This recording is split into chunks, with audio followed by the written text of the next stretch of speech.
এরাসপোজার কায়োপ্র্যাকটিক। তো এই কি নাম? আলমগীর। আলমগীর হোসেন, সে একজন প্রবাসী, আমার এখানে আসে আজকে প্রথম। তার হলো সমস্যা হলো কোমরে, হিপ প্লেট এবং হিপ জয়েন্ট। তো এই তিনটা সমস্যা নিয়ে আসে। ও বসলেই ও আর উঠে দাঁড়াইলে পা ব্যথা করে, এই তো নাকি? মানে বসা থেকে উঠলে পা ব্যথা করতো, অনেকক্ষণ বসা থাকতে পা ব্যথা শুরু হয়। এবং আর কি হয়, হাঁটতেও ব্যথা করে শোয়া অবস্থায় বোঝা যায় না, তখন উঠার সময় ব্যথা হয়, শোয়া থেকে উঠতে যায় ব্যথা হয়।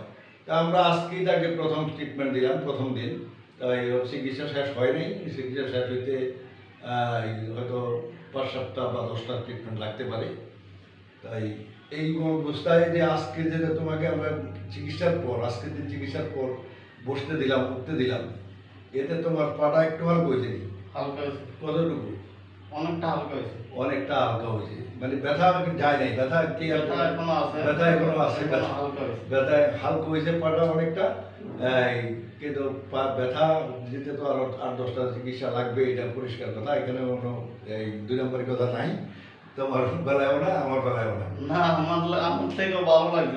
এখন তোমার কাছে ভালো লাগছে কিনা? ভালো লাগছে। আচ্ছা, ঠিক আছে, ভালো লাগছে।